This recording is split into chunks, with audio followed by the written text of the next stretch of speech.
O indivíduo, nesse momento de sua evolução, não tem condições de praticar esse amor desinteressado.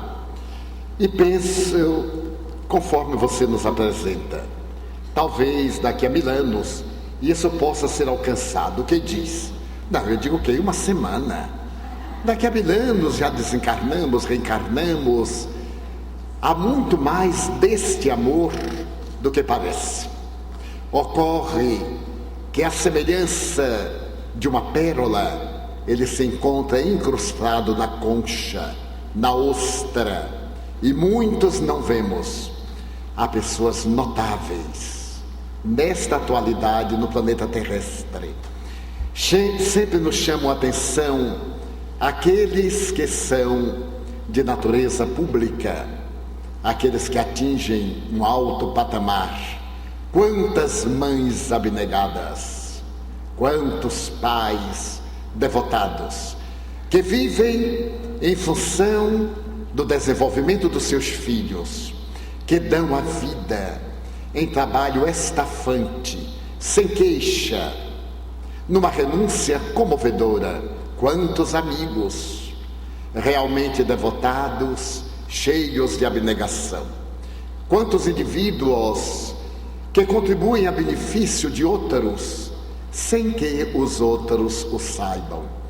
Quantas Madre Teresa de Calcutá, somente que não são famosas. Quantos venerandos Francisco Cândido Xavier, na mediunidade, das casas espíritas modestas, sem rotulagens nem aristocracia, sem academicismos, trabalhando em favor das entidades desencarnadas em grande sofrimento. Quantos médiuns crucificados, na renúncia e nas dores íntimas, dedicados à caridade, sem queixa. Quantos cientistas correndo risco de vida, especialmente os infectologistas e experiências de laboratório, lutando contra vírus cruéis que penetram no organismo e diluem-no. No entanto, sem receberem qualquer tipo de remuneração, senão as parcas moedas para a sobrevivência. E quantas pessoas estão construindo bem? Confesso que tenho encontrado dessas pessoas na minha existência, em volumes expressivos, pessoas que, à semelhança da viúva pobre, chegam até nossa casa para levar a contribuição dadivosa, que trabalham em nossa casa silenciosamente, com um sorriso no rosto, sem queixas, às vezes maltratados por aqueles que são menos hábeis, pelos indiferentes, pelos doentes da alma, e nada obstante perseveram porque confiam. Este amor é para os dias de hoje. No dia em que todos formos anjo, não terá um grande significado, nem chamará atenção. É agora, neste mundo tumultuado de agressões e de dores, que ele se estabelece. Quando sairmos hoje daqui, lembremos que nós fomos chamados para este amor e que o Senhor da vida estará elegendo-nos para que sejamos um modelo, mesmo que com as dificuldades que nos assinalam. Não é necessário ter atingido a perfeição para poder vivê-lo, basta estar tentando. Quando Allan Kardec definiu o verdadeiro espírita, ele ofereceu uma proposta que a mim pessoalmente é profundamente comovedora. Ele disse que o espírita é aquele que luta diariamente para ser melhor hoje do que ontem, amanhã melhor do que hoje, e que está trabalhando as suas más inclinações. Ele não disse que o verdadeiro espírita é aquele que já conseguiu, mas o que está tentando, porque o que já conseguiu atingiu o reino dos céus, está além de nós. E aquele que está tentando, que cai, que levanta, que reconhece as imperfeições e trabalha-as, que se dá conta que pode ser agora um pouco melhor do que era antes, este é o verdadeiro espírita. E coroa a tese, é o verdadeiro cristão. É o verdadeiro apóstolo do bem. É aquele que ama. Desse modo, confiemos e tornemo-nos. Cada um de nós se faça, e em grupo, tornemo-nos todos este exemplo de amor ideal, sutil. Quando se fala em amor incondicional pelo próximo, pelo inimigo, o que se quer dizer exatamente? É só não desejar o mal, ajudar dentro do possível? Sim, e algo mais. É não revidar mal por mal. É considerar que o ofensor está doente, porque ninguém pode ser agressivo por bel prazer. E se o é, ele é um sadomasoquista, é um enfermo, só que ele não sabe. Então, esse sentido de amor incondicional é não ter o interesse, a resposta, é fazer o bem pelo prazer do bem, a alegria de projetar uma luz, essa satisfação interior de tornar-se um fulcro que proporcione o bem. E isso, um grande número de nós já o faz, sem dar-se conta. Quantas pessoas gostam de estar ao nosso lado? Muitos dizem, mas ninguém gosta de mim, porque está fechado para o amor. Nesse sentido, Léo Buscaglia conta uma experiência muito curiosa. Ele estava com os alunos numa aula de psicologia, quando entrou um cachorro. E os alunos, rapazes e moças, ficaram sensibilizados. Um passava a mão na cabeça do cachorro, o outro dizia uma palavra, alguém começou a ladrar como se fosse o cachorro, e uma moça disse assim: entra o cachorro aqui, todo mundo é carinhoso com o cachorro. Eu estou aqui na sala há muitos meses, ninguém nunca teve uma boa palavra para mim. Para o cachorro, sim. Então alguém disse, porque o cachorro entrou aberto, rindo, a gente agradou e ele aceitou, e você está sempre enfesada. Então a gente tem medo de falar com você. Quando a gente se aproxima, você se fecha, é autossuficiente, é dominadora, é poderosa. Então fica com o seu poder e nós vamos ficar com o cachorro. Olha que sutil. É mesmo. Às vezes nós parecemos tão completos, tão maravilhosos, tão cheios de nada, que os outros dizem, nossa, nem me aproximo daquele balão, porque se furar, estoura.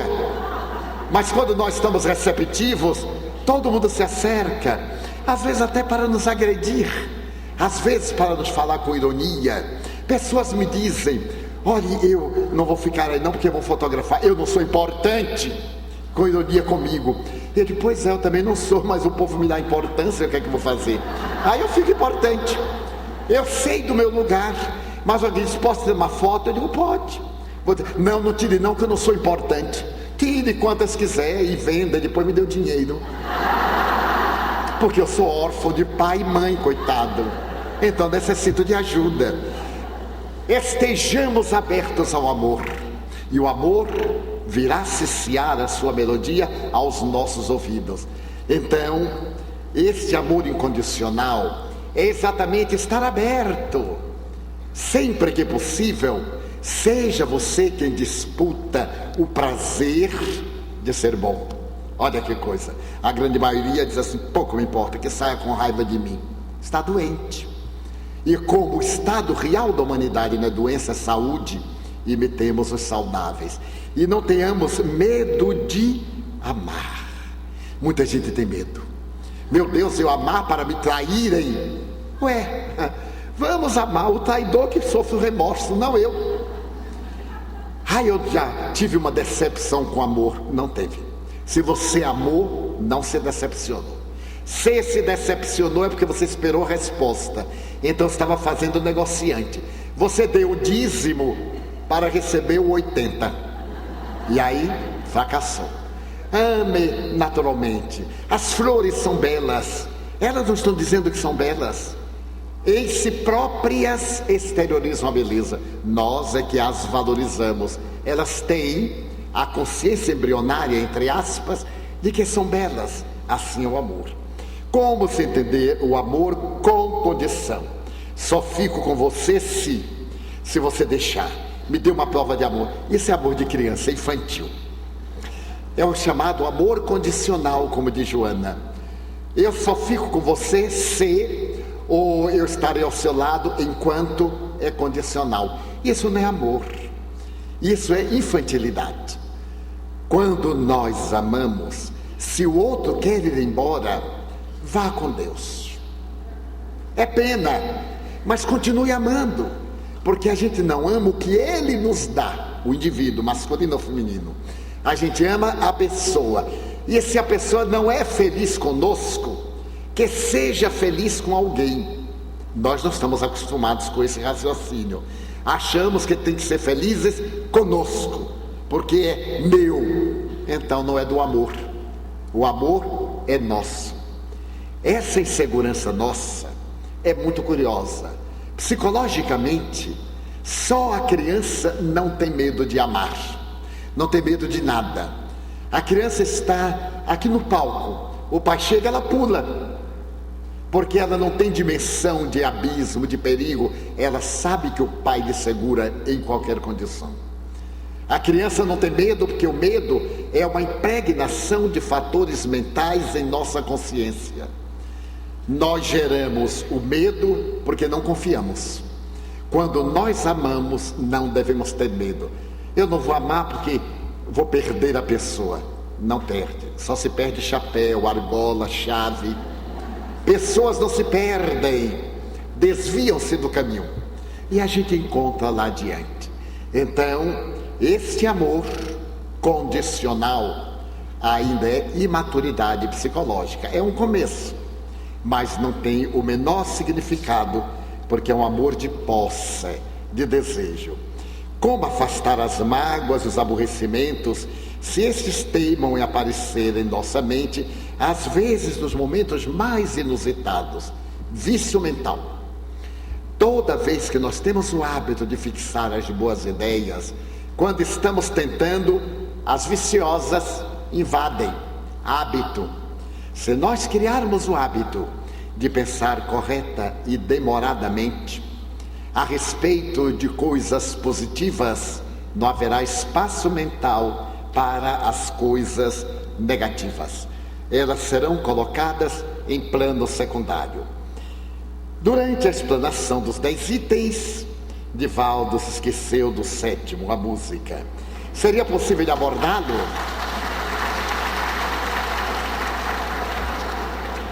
Vários falaram sobre isto e agradeço. É sinal que estavam acompanhando. Só que eu não me esqueci. Em linguagem da nossa terra, eu dei uma baianada. Isto é, eu transferi o 7º, a música, para a abertura do próximo módulo, quando estaremos nos preparando para a meditação com o fundo musical. Eu voltarei a ele sim. Muito obrigado por terem acompanhado. Como solucionar a perda de um ente querido por meio de uma tragédia através do amor? Se essa tragédia foi através do amor, foi amor dos sentidos. Porque o amor não proporciona tragédia, o amor liberta. Mas quando são paixões que escravizam, então o amor é muito tormentoso. Faz um largo período.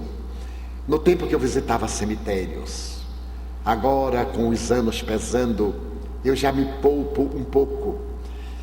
Havia acontecido um caso que abalou a cidade do Salvador e também algumas pessoas da cidade do Rio de Janeiro.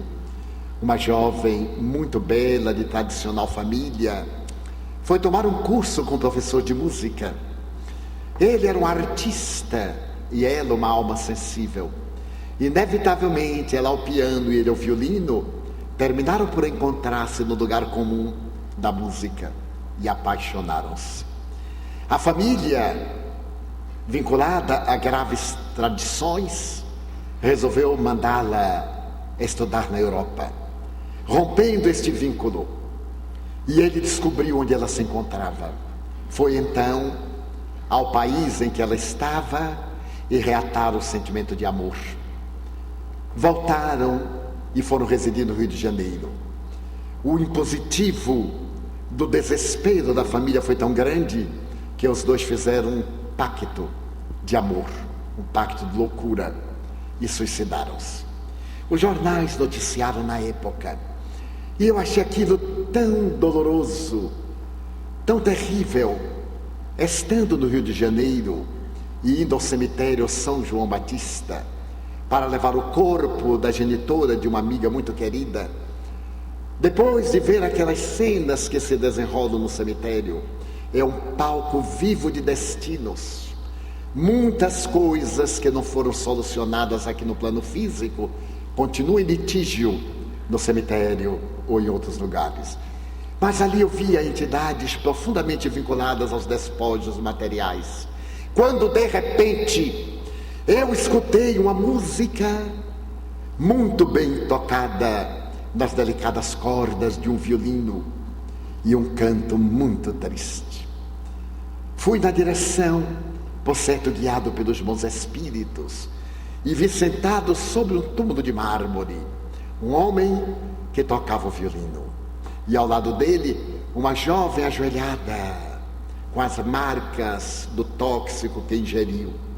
Então o espírito Joana de Ângeles me disse: é o casal da tragédia, somente que entre eles há um abismo, estão tão próximos, e como optaram pela destruição do corpo, não se veem. Ela gritava por ele, e ele, amargurado, tocava para poder evocar aquele amor não concluído, que era naturalmente um amor carnal, porque quando é amor, ultrapassa os limites da matéria, e esse amor vai para o mundo espiritual. Então nós vemos na literatura o caso de Abelardo e da sua diva, que o tio dela, que era um grande religioso da Catedral de Notre-Dame, mandou emasculá-lo, e ele se entregou ao monastério. Agora que não podia consumar o ato de amor físico, ele se entregou ao monastério, e ali então ele transubstanciou o amor. E a humanidade terá na literatura um grande escritor, Abelardo, dedicando seus lindos poemas à mulher amada, e ambos felizes depois no mundo espiritual, no amor para sempre. Então o amor tem esses ângulos. Daí, quando alguém transforma o amor numa tragédia, é tormento do corpo, e é remanescente de reencarnação anterior, em que, não consumando sentimentos, a pessoa se evadiu para lugar nenhum e retorna para novamente passar pela prova, e nem sempre suporta. Como usar a amor-terapia para vencer o apego, o sentimento de culpa, o medo, a autocobrança exagerada, através da disciplina mental. Nós somos seres espiritualmente indisciplinados, espiritualmente rebeldes, e esperamos que as coisas nos cheguem de mão beijada. Quantas vezes o médico dá orientação ao paciente a benefício da saúde dele, e ele não obedece? Ele acharia por acaso que cabe ao médico fazer a terapia em si, em vez de fazer nele? Como diz a tradição, o mestre aponta caminhos, mas o discípulo segue. O que é a experiência? É a conquista do conhecimento pela sua prática. E experiência é algo que nós não transferimos a ninguém. Dizemos ao filho: este caminho é perigoso, meu filho, não vá. Eu vou. Mas eu já passei por aí. Mas foi você que passou, eu não passei. Então, mas eu gostaria que você não sofresse, mas eu gostaria de experimentar. Deus te abençoe, meu filho, vai. E quando ele vem chorando, vamos confortá-lo, porque agora ele nunca mais repetirá a lição. Então, nesses casos, o amor terapêutico nós deveremos ir aplicando suavemente em nós próprios, fazendo trabalho, criando novos paradigmas, exercitando-nos, tentando mais uma vez, repetindo, caindo e levantando. Eu sempre acho que uma das coisas muito difíceis de ser aprendidas é o hábito de falar corretamente. Quanto erramos, desde a silabação para a verbalização, depois a organização das palavras, das frases, a ideação, o texto, exprimir o pensamento de uma forma coerente. E todos nós logramos, uns com melhor qualidade, outros com menos qualidade, mas todos nós logramos. Há uma sabedoria popular que nos leva a perceber a realidade mesmo quando ela está deformada. Eu me vinculei durante toda a infância e adolescência à Igreja Católica. Estive na Cruzada Eucarística depois do Catecismo, fui presidente da Cruzada Eucarística na Matriz de Feira de Santana e era muito devoto de Santo Antônio. O mês de junho para mim era o mês das delícias, as trezenas de Santo Antônio. Cheguei até a realizá-las em casa e havia padrinhos, porque cada dia alguém era o beneficiário e mudava o altar, feito em papel crepom, com lindas rosa-graxas de papel crepom, com Santo Antônio na barca, que era um cacho de ouricuri. Enfim, Santo Antônio entrando nos céus. E nos dias máximos, no dia 13 de junho, normalmente era um padrinho que tinha melhores recursos, o altar era decorado, e nesse dia nós orávamos graças a uma senhora que era a maior rezadeira de Feira de Santana. Ela era tão especial que todos nós nos ajoelhávamos. Ela ficava sentada numa cadeira, porque era assim, aquele vulto importante. E naquele tempo orava-se o Kyrie em latim, e ela vinha exatamente para orar em latim. E nós, a ralé, que formávamos o coro, ela dizia Kyrie eleison, e nós Kyrie eleison. Ia, mas o latim de minha querida amiga não era exatamente o latim, era assim. Ela ouvia e interpretava, e eu ficava admirado, porque tinha uma série de homenagens a Maria. E no momento ela levantava-se e dizia: Maria partiu a cara. E a gente, que eleison. E eu disse: mas como é que Maria partiu a cara? Ela deve ter caído e quebrou o rosto. Anos depois eu descobri que era Maria Patriarcarum,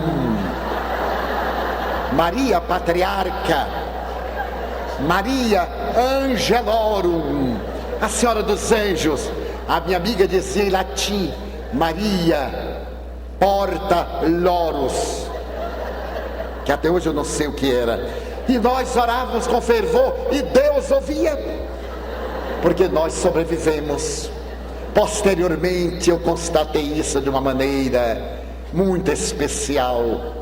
Em uma das visitas que Chico Xavier fazia ao bairro dos Pássaros Pretos em Uberaba, contou-me ele que sempre levava víveres, os amigos ajudavam e ele ia de porta em porta, lia o Pão Nosso, Caminho, Verdade e Vida, e assim por diante. Um texto de 3 a 5 minutos. Certa madrugada chegou uma casa de uma das beneficiárias e ela veio recebê-lo jubilosa e disse: seu Chico, a partir de hoje eu não aceito mais ajuda material. A reza eu aceito, mas graças a Deus eu já estou independente, seu Chico. Ele ficou sensibilizado. A lealdade desta mulher, note a nobreza. Morava no mesmo lugar, numa miséria franciscana, renunciava a receber aquela cestinha básica, que nem era cesta nem era básica, aquelas coisinhas de nada. Chico então perguntou: mas por que, minha filha? Você precisa? Não necessito mais. Desde que eu me tornei devota do senhor Alípio Barçante, que eu não necessito mais. Então um dia eu encontrei a fotografia de seu Alípio Barçante. Eu pus a mão e disse: seu Alípio, tenha misericórdia de mim, ajude-me. E ele me ajudou, até emprego eu achei, seu Chico. Então dei o meu farnel a pessoas mais necessitadas. Olhem que expressão de amor. Chico ficou impressionado e perguntou: Alípio Barçante? É um espírito muito bom aqui do Triângulo Mineiro. Chico disse: meu Deus, quem será? Então Emmanuel sugeriu-lhe: peça-lhe a fotografia. Chico disse: minha irmã, será que seria muito pedir-lhe para mostrar a fotografia de seu Alípio Barçante? Não, seu Chico. Ela correu lá no quarto e voltou com um envelope com o selo e com o carimbo. Olha aqui, seu Alípio. Chico olhou, era o selo de Allan Kardec. Aí Chico disse: é este, minha filha? É. Eu boto a mão em cima dele. Seu Alípio Barçante, ajude-me. Aí Chico perguntou: mas quem será Alípio Barçante?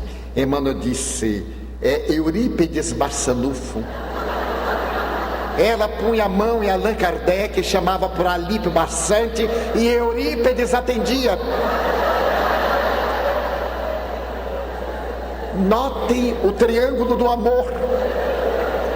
Ela olhava a pessoa errada, pronunciava um nome que não existe e o dono socorria. Pode haver nada tão notável como essa arte da comunicação, assim também a nossa comunicação com a divindade. Às vezes eu ouço preces tão enroladas que nem Jesus entende. A pessoa faz aquela prece, diz aquelas palavras, elogia bastante ele, como se ele precisasse, e nem ele entende, nem a pessoa está pensando nele, está preocupada com a gramática, quando basta dizer assim: ah, meu Senhor, eu aqui estou. Ele sabe. E nós, por necessidades, então, encaminhamos os vários tipos de pedido. Daí, vamos treinando o nosso desapego.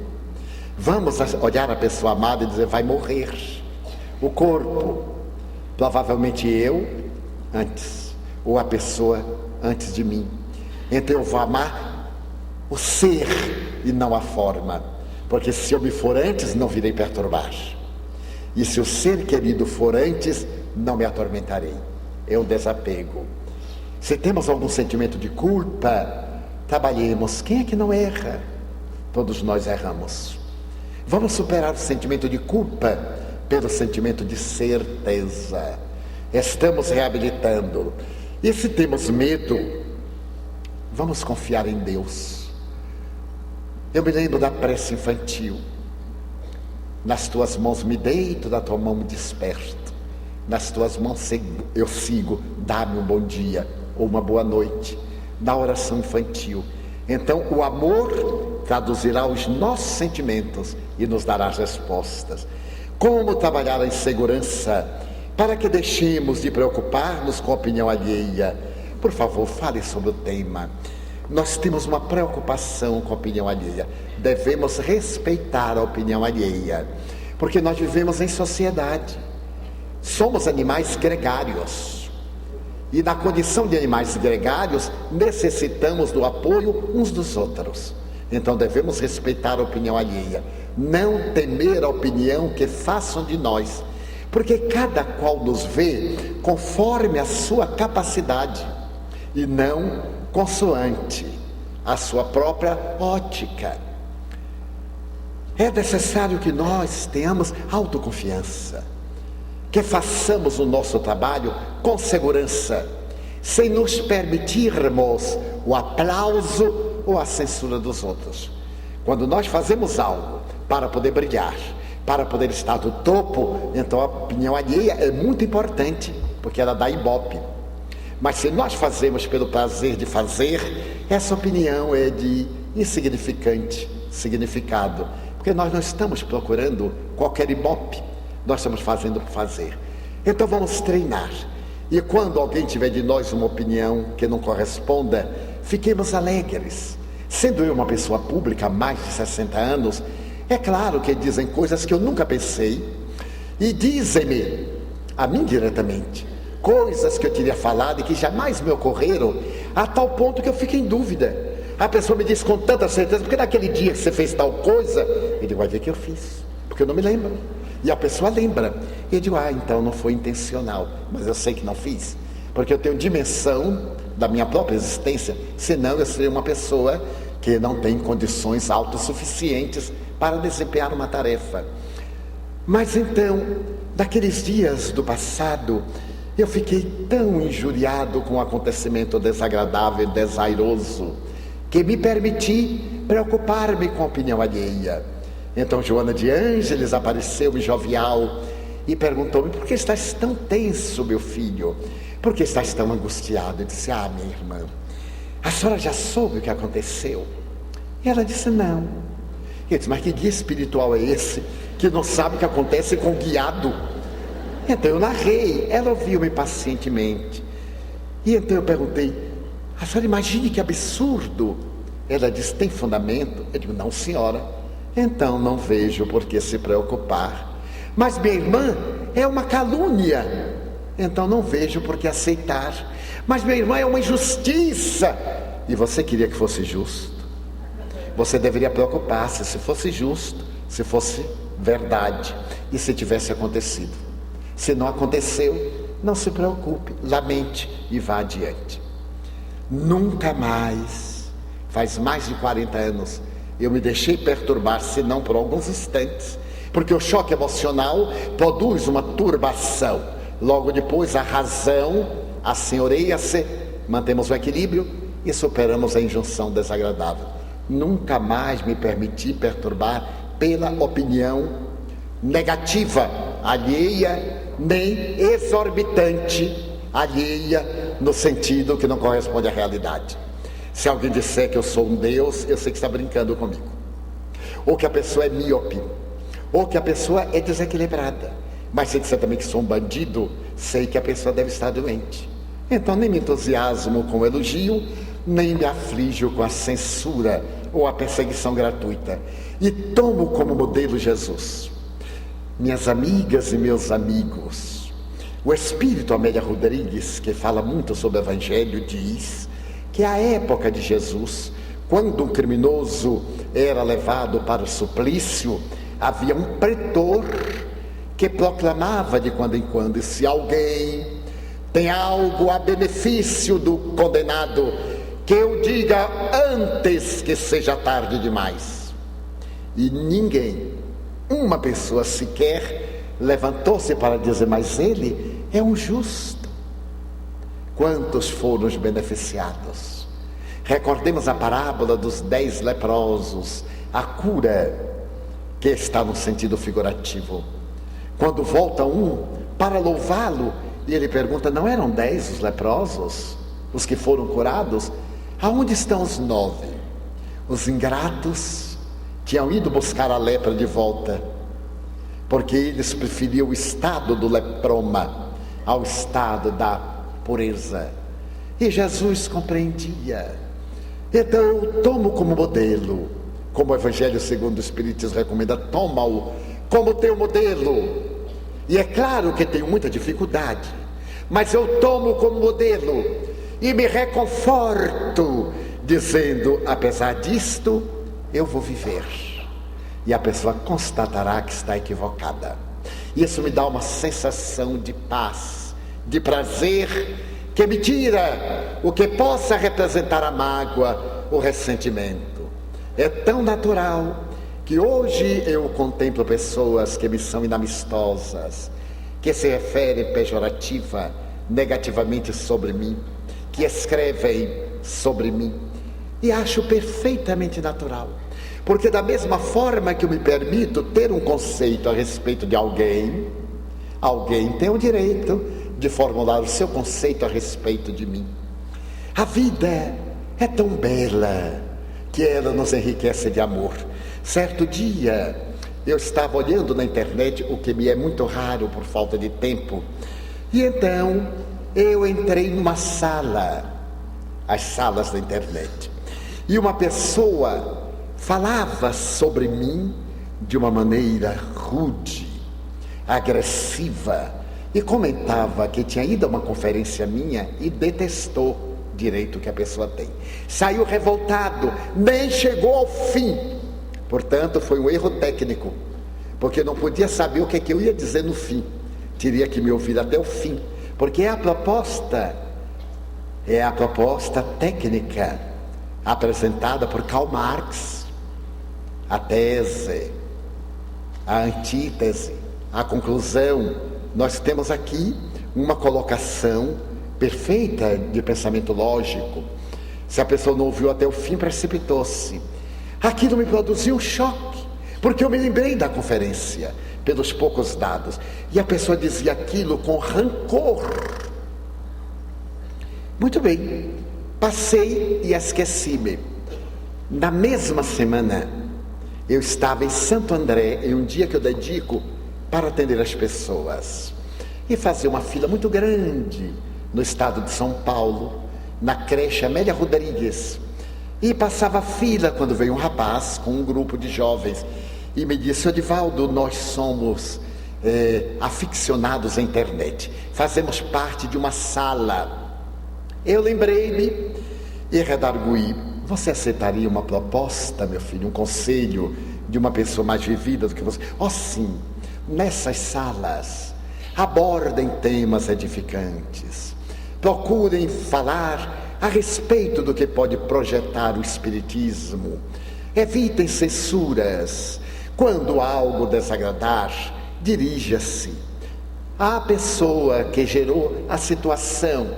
Não torne público o escândalo. Feridas devem ser cuidadas com carinho, porque transandam odores pútridos. Cadáveres, quanto mais removidos, mais putrefação exala. Estou lhe dizendo isto porque nesta semana, eu não sei como eu entrei numa sala, eu não entendo, eu nem sei abrir direito o computador, e encontrei uma discussão em torno de mim, e a pessoa dizia isso, dizia aquilo. Eu lamentei, primeiro, porque não era verdade. Depois, porque a pessoa não fez o juízo correto, não teve a coragem moral de ouvir a palestra até o fim para ver minhas conclusões. Porque, tecnicamente, uma conferência é constituída de 3 etapas. A primeira etapa, a apresentação do tema. A segunda etapa, discussão do tema. A terceira etapa, conclusão do tema. E quando estava na discussão, ele então se aborreceu, porque certamente alguma coisa o atingiu, e ficou furibundo, e me atacou na rede, como é muito comum. Então, que resultou isto? Desmoralizar-me? Não adianta, porque ninguém pode apagar esta vida tão longa. Ela está inscrita, queira-se ou não se queira, nos anais do movimento, que eu sirvo desde tempos históricos, desde os anos de 1940. Eu notei que o rapaz ficou muito pálido, começou a tremer, e então eu disse assim: aceite o conselho de um velho amigo. Ele disse: Edivaldo, aquela pessoa era eu. Fui eu quem falou do senhor. O senhor me perdoa? Eu digo: meu filho, eu nem vou perdoar, porque eu não fiquei ressentido com você, você é tão jovem. Quando eu li, eu pensei em tratar-se de uma pessoa de maior idade, você é tão inexperiente. Permite-se esses arroubos. Eu também já fui jovem. Agora vamos dar-nos um abraço e vamos começar tudo de novo. Seu Edivaldo, sabe por que eu fiz aquilo? Eu fiquei com raiva do senhor. Ele disse: mas por que, meu filho? Eu exteriorizei alguma coisa? Exteriorizou.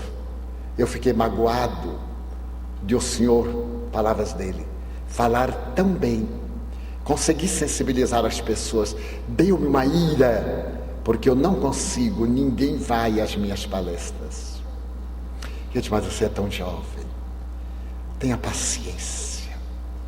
O Amazonas, ou melhor, o São Francisco começa em um filete de água na Serra da Canastra. É tão pequenino que a gente salta, mas ele vai recebendo afluentes até ele conseguir a sua exuberância. Também o Amazonas, no Planalto de La Raia, no Peru, é um córrego, mas os afluentes dão de potência, e isso o tempo lhe dará. Você é um jovem sonhador, deixe-me abraçá-lo. Ele abraçou e chorou no meu ombro, e eu também, é claro, comovi-me de ver uma grande esperança do bem amargurada por um sentimento tão torpe como a inveja, e pela infantilidade de, magoado pela inveja, tentar dissecar a honra de uma pessoa que deu a vida. Não sou eu, mas imaginemos qualquer pessoa. Será que esse é o tributo a quem tentou fazer o melhor?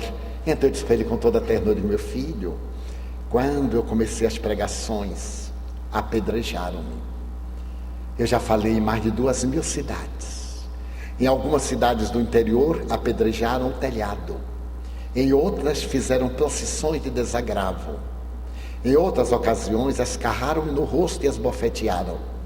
Mas eu me sentia eufórico. Se com o ramo verde fizeram aquilo, com o ramo seco, o que é que não fariam? Que você vá adiante. E quando vir alguém que ele desperta um sentimento antagônico, ore pelo indivíduo que ainda não consegue emanar luz para embriagá-lo de claridade. Então, vejamos o que é a opinião alheia. Se eu tivesse magoado, ficado ressentido, nessa oportunidade talvez eu não tivesse abordado, porque teria vergonha, o meu orgulho. Imagine eu falar que alguém me censurou na internet. Censuram Jesus Cristo, censuram Deus, censuram Maomé. Ninguém escapa, porque é a ótica de cada um. Não demos ao mal o valor que ele se atribui, só demos valor ao bem. Como fazer para se reconhecer um verdadeiro amor? Como vencer o medo de viver um relacionamento fadado ao fracasso? A única maneira de vencer o medo do relacionamento é relacionar-se. Porque se não se relacionar, nunca saberá o que poderia ter acontecido. E quando se relacionar com alguém, não pensar em termo de fracasso, senão em termo de aprendizagem. Ora bem, como identificar um grande amor? Do ponto de vista sexual, do ponto de vista total, do ponto de vista pleno, visualizemos um amigo. Visualizemos se a pessoa está atrás do nosso corpo ou se está atrás de nós, que somos o ser. Porque o corpo vai murchar ou vai engordar, inevitavelmente. Uma vez, experimentando uma roupa em Londres que eu ia alugar, o vendedor olhou para mim em 1967, tem algum tempo, e disse: meu Deus, você tem corpo de toureiro. Eu fiquei toureiro. Há pouco tempo alguém me disse: Divaldo, você tem corpo de toureiro. Aposentado. O que estava em cima desceu. É a lei da gravidade. Mas o que importa é a jovialidade. Então, vamos ver se a pessoa está atrás do nosso corpo, que vai murchar, que vai enfermar e deformar-se, ou se está buscando alguém que está além da aparência, embora a aparência influencie. Porque é claro, é estético, é ético também, e é estésico gostarmos de pessoas que nos parecem bonitas.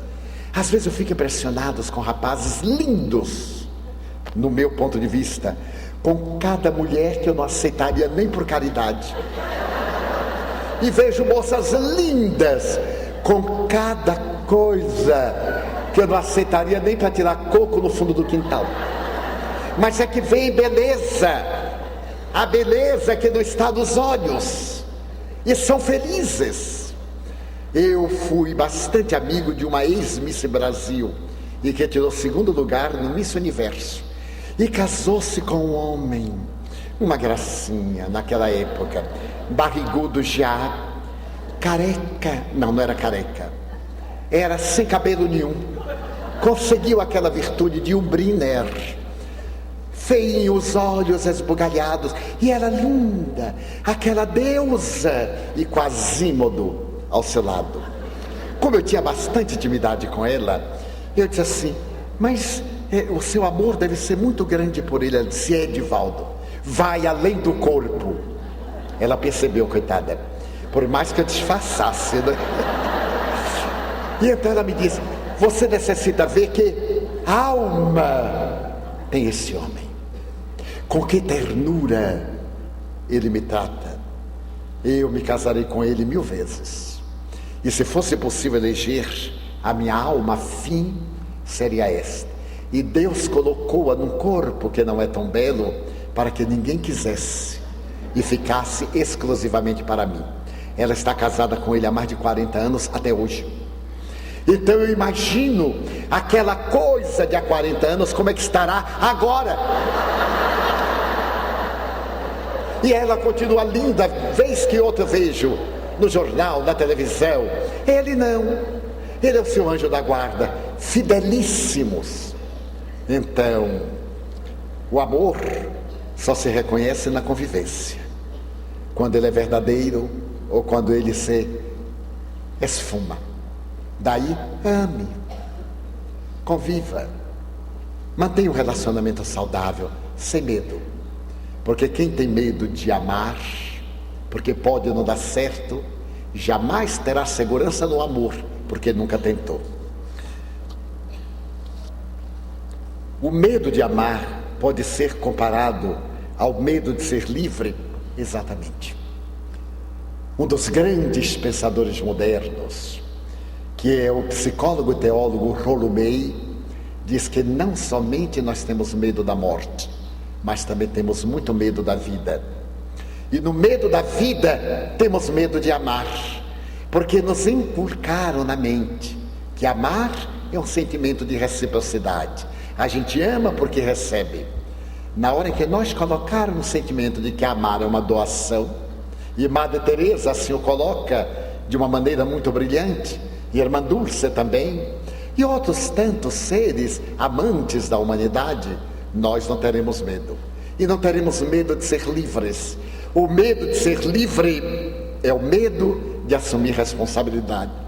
Um amigo disse-me há algum tempo que a coisa que fez mais bem a ele foi a adoção da doutrina espírita, porque ele agora sabia que não há um Deus vingativo, que há uma lei de ordem no universo e que tudo acontece de acordo com os nossos méritos. Ele estava livre. Anos depois encontrei-o e ele disse: Divaldo, acuda-me, aquela liberdade que eu tinha agora me atormenta, estou arrependido de ser espírita. Eu disse: mas por quê? Você já imaginou? Eu vivo atormentado por causa da minha liberdade, porque a minha liberdade traz-me a consequência compatível ao ato que eu pratiquei. Se foi um ato bom, eu terei a coroa da paz, mas se não foi um ato bom, eu terei que reabilitar-me diante do acontecimento negativo. Daí a liberdade às vezes é tormentosa, porque nós não queremos assumir responsabilidade.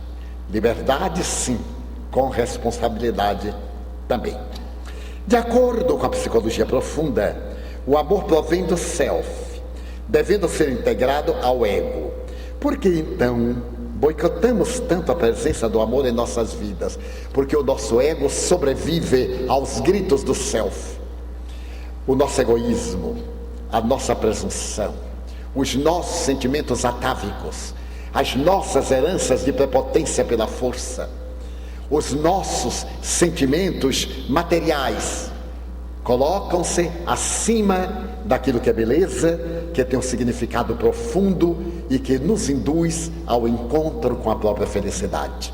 Mas se nós começarmos a liberar as expressões nobilitantes do self, do que somos, em relação ao ego, aquilo em que nós estamos, em breve haverá predominância da nossa natureza espiritual por sobre a nossa natureza animal, como diz o Livro dos Espíritos, e nós teremos a alegria de viver. A que se atribui a grande crise dos relacionamentos amorosos nos dias atuais, tanto daqueles que não logram obtê-los, quanto por parte daqueles que se encontram em conflito dentro dos relacionamentos que vivem? De um lado, porque são relacionamentos imaturos. As pessoas precipitam-se. Na época do sexo livre sempre foi, mas agora do sexo promíscuo, a pessoa não assume responsabilidades, assume relacionamentos múltiplos, ou relacionamentos já fadados a uma pouca durabilidade.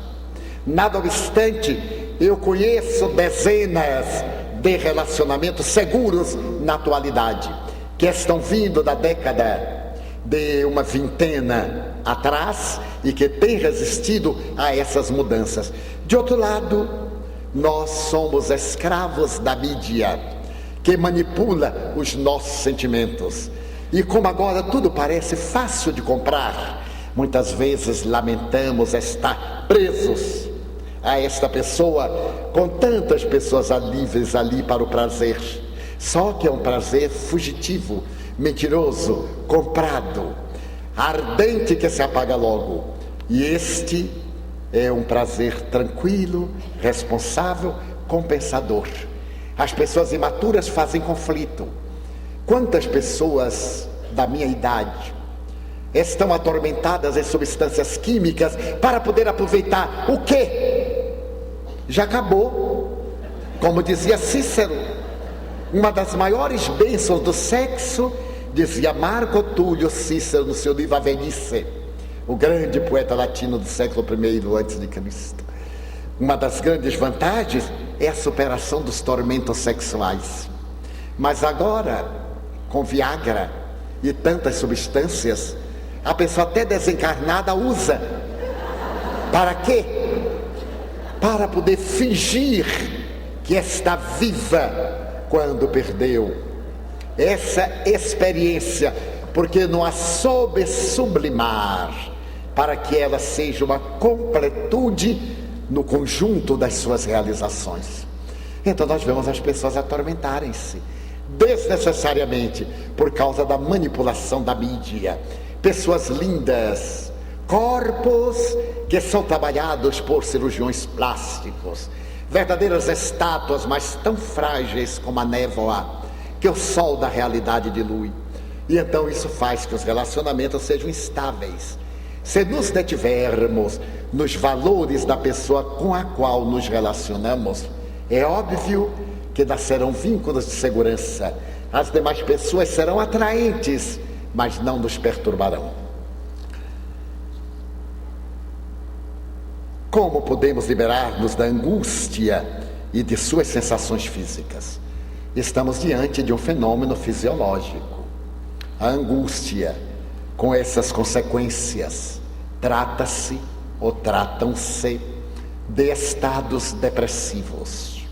Necessitamos de terapêutica especializada, da assistência de um psicólogo, de um psiquiatra e da psicoterapia do espiritismo, que nos oferece um arsenal de recursos para que nos recuperemos dos transtornos produzidos pela melancolia, pela angústia, pela depressão bipolar.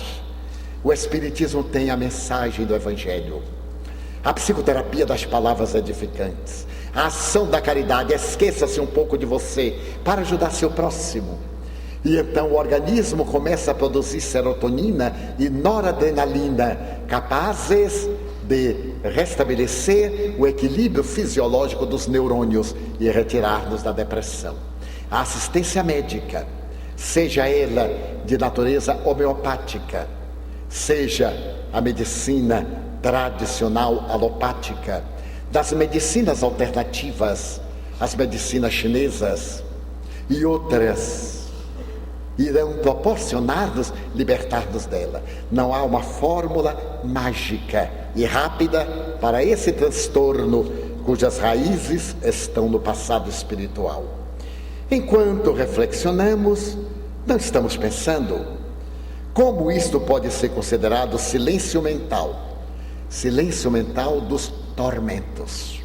Quando estamos reflexionando no bem, estamos em silêncio interior pensando. O silêncio aqui não é a ausência de pensamento, é a ausência de tumulto de ideias, é a fixação numa ideia, porque ninguém pode anular a mente, a capacidade de pensar. Isso não pode. Estamos sempre pensando. Toda vez que vier um pensamento negativo, vamos substituí-lo por um pensamento positivo. E então nós estaremos em reflexão profunda. Acho muito difícil conseguir essa paz mental que acredito ser o silêncio dessa natureza. Tem alguma técnica que possa ajudar? Tem. A repetição por 21 dias. Começando com dificuldade, tentando, repetindo, tentando, criando hábito. Não estamos acostumados. Era o mesmo que eu dizer a alguém, por favor, toque aqui no teclado. Ah, mas eu nunca toquei, eu não vou conseguir nunca. Tente. Aprenda. E no fim do ano estará tocando. Tudo tem a sua técnica, que é a experiência do fato. Como vivenciar e internalizar o auto-amor, através também de um trabalho de autoimagem. Superarmos os nossos conflitos ancestrais, aqueles que nos atormentam desde priscas eras, aquela necessidade autopunitiva que nós temos de estar sempre julgando-nos, punindo-nos, sacrificando-nos. E um dos recursos mais belos que eu conheço chama-se a oração. Quando nós mergulhamos no oceano da oração, valorizamos-nos, porque na condição de filhos de Deus que somos, há uma interação entre a criatura e o Criador, e por consequência há uma vinculação profunda que nos valoriza. Sempre digo, eu sou filho de Deus, e para mim é uma alta honra ser filho de Deus. Não sou melhor, não sou pior do que ninguém, sou apenas filho de Deus. Teremos o nosso intervalo de meia hora, estejam à vontade.